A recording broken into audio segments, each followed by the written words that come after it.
Individual time trial stage 4 door of Friendship R1 Thailand 2025. Magandang laban to. Dito natin masusubukan kung sino nga ba ang pinakamagaling at pinaka matiis sa kanilang maintain rin dahil dito lamang ang mga foreigner dahil patag to. Nagbisa natin ito last year ay si Mervin Corpus. At ngayon paano kaya natatalunin ang mga foreigner dahil lamang talaga sila dito. At makikita rin natin yung kanilang speed rito at saka yung posisyon although road mic lang yung gamit nila dahil bawal yung mga naka-TT bike. Kaya abangan natin rito dahil hindi gaano matarik din ito. Kumbaga may ahon pero kunti lang more on talaga flat ito. Sa start nito ay antutulin ka agad nila. Andiyan naman si Marcio Dario na pinakawalan ay si Jomar Kamingaw. At ito number 115 naka-Urbia ito. Napakatangkad talaga kapag mga foreigner kaya lamang talaga sila sa mga diinan sa kanilang maintain. Kaya syempre sa individual time trial ay doon naman kaya mahirap din ito gawin lalong lalo na kapag hindi mo gamay, hindi ka nag-ensayo ng time trial, napakabigat ito gawin. At shout out rin kay Jarwin Banataw. Yung nasa likod nito, kumbaga napakalakas yan maghabol at ito matulin ka agad talaga sila. Andiyan naman si CJ sa likod at si Pascual, ito yung abangan natin pero hindi ito gaano katarik ngayon yung kanilang individual time trial kaya lamang na dito kaagad ang mga foreigner dahil meron lang tong 13.2 km kaya saglit lang to maiksi dito si CJ. Lakas maghabol talagang support siya lagi sa kanyang kakampi na si Siki Pon ng Quantum Racing. At grabe napakalakas itong si Siki Pon dahil dito siya sa open lumaro, kumbaga napakahirap pakalasin kahit anong banat pero kapag mga diinan talaga hindi basta mapapakalas. Yun nga lang ang mga Pinoy sanay sa interval, doon talaga sila babaklas din dahil syempre may ahon yung kanilang laro din. Ito napakalakas to. Talaga dumi itong si Siki po ng Quantum Racing kaya mahihirapan sila niyan mamaya. At ito grabe yung mga helmet nila rito talagang nakapang time trial talaga nakairo at si Pascual nakangiti siya dito. At andyan naman yung ating ulan kaya ito dapat stage 2 do.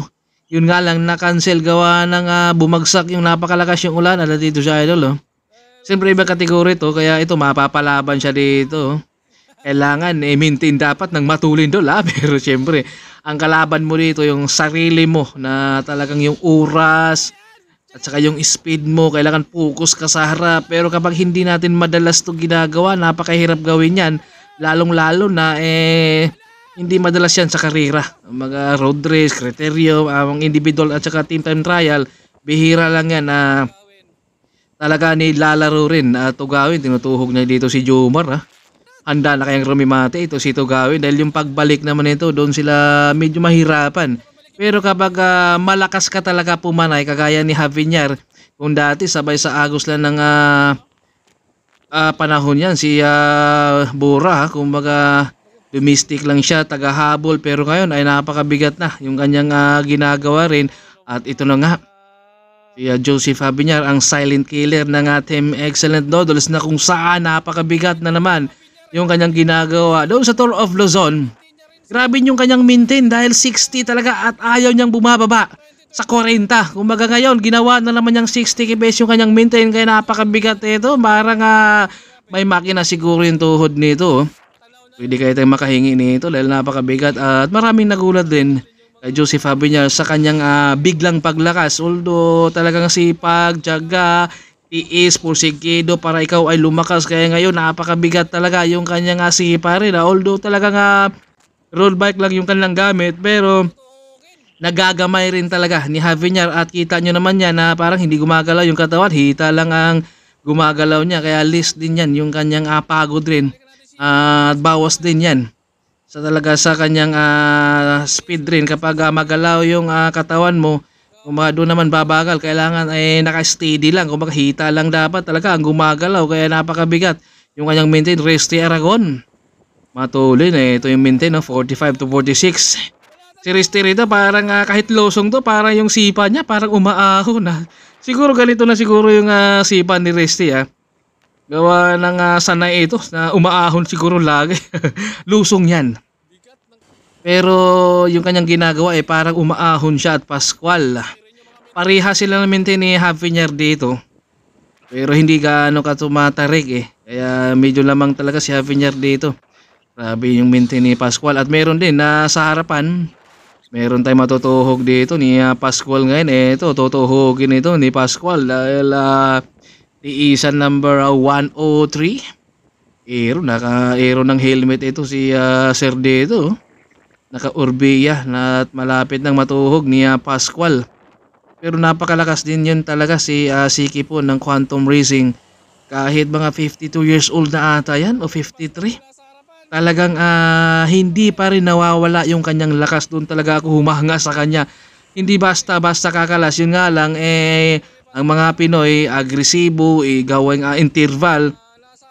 Sa ahon bumabanat kaya nauubusan sila kung panayan lang, napakabigat pakalasin ang mga Quantum Racing. Yun nga lang pagdating sa interval sa ahon doon talaga babaklas ang mga foreigner at dito sa kanang stage 4. Sino kaya ang magiging base time rito dahil si Pascual at Javier sila yung mga mabigat na maintain. Yun talaga ang mahirap kalaban pagdating na sa individual time trial. Sila yung may mga kakayahan na talagang yung maintain, yung tiis at saka yung tining ng sipa rin at saka power ang kailangan rito. Kailangan may ensayo ka rin na talaga na yung maintain mo yung tiis lalong lalo na pagdating sa gitna at sa finish line at hindi ka talaga dapat babagal. Ito may X-Max ba yan at saka Mio medyo nagkasalpukan no? Siyempre ganun talaga sa disgrasya, hindi natin maiiwasan yan, lahat naman talagang dumaranas nyan. At ito tinuhog na ni Pascual. Ito si number 103. Tiis kung tiis talaga ang kailangan. Lalong lalo dito ay oras yung kalaban mo. Dahil yung kalaban mo hindi mo rin alam kung anong oras na rin yung kanyang speed. Lalong lalo yung kanyang tulin rin Kaya kailangan mo rin talaga dito ay meron ka talagang power. Na talagang yun ang susundan mo para yung speed mo rin andyan. Ito humahabol ito si Sir sa likuran no. Mukhang tutuhugin ata si Pascual dito dahil tinuhog na ni Pascual, bukang babawi. Ito si Sir sa likod.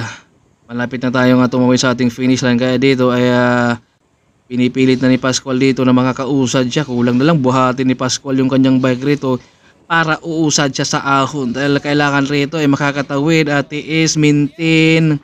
Grabe 48. Ang bigat talaga ng maintain sa mga climber no. Sila talaga yung may mga kayahang gumawa. Tiis kung tiis mutulin no. Umagwat na at humahabol pa si Sir dito number 103. Grabe yung tiis ni Pascual, napakasipag talaga to. Sa ahon rin kasi ito nag-insayo. Kaya napakahirap din talaga dahil mahirap sa pagiging climber. Hindi ka dapat talaga magpapataba rin kaya yung katawan ni Pascual rin. Kaya ang nag-vis time natin dito ay si Javier sa 13.2 kilometers. Kinuha lang niya ng 16 minutes and 30 seconds. Grabe ang lakas ni Javier. Siya yung ating nag-vis time rito sa stage 4.